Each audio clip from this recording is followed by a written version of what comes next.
Talking to Ebrahim right now. Ebrahim, very, very emotional time. I don't want you to repeat everything that you said because I think it was so emotionally demanding. But there's something very, very important that you touched on. The fact that being a South African made you a target. Can you give us more insight on that and how did you respond to it, knowing that you're targeted because you're from this country? So there was a time when we were arrested where they took us like for an interview where they put a camera on you, and then the one IOF soldier asked me, "Where you from?" And I showed him my passport, and he said, "South Africa." "Oh, you guys took us to the ICJ." Then I said, "Yes, we did." And then he hit me in my ribs, and I stood up again, and I said, "But I'll stay South African.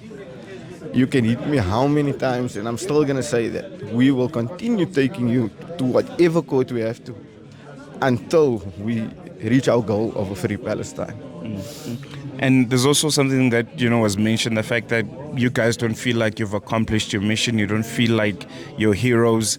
How's that feeling, knowing that you're so close to Gaza, so close to the people of Palestine, but you just couldn't reach? I can't even explain that feeling because the minute you get intercepted, you know it's done. They're taking everything you have and it's over. But just the fact that I was in Palestine. So when I made sujood in Palestine, when I put my head on the ground, I cried so much because that was me in Palestine for the first time.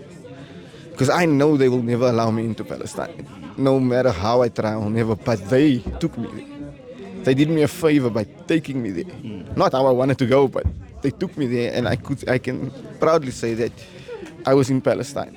And then there was one thing that I saw in the prison cell written on top on the bunk because I was at the bottom. There was something written in Arabic.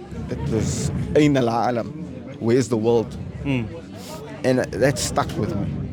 And it will stuck with me forever. But ask me now, if I want to go again, no matter how they hit me and how they beat us up, I will leave tomorrow and go again.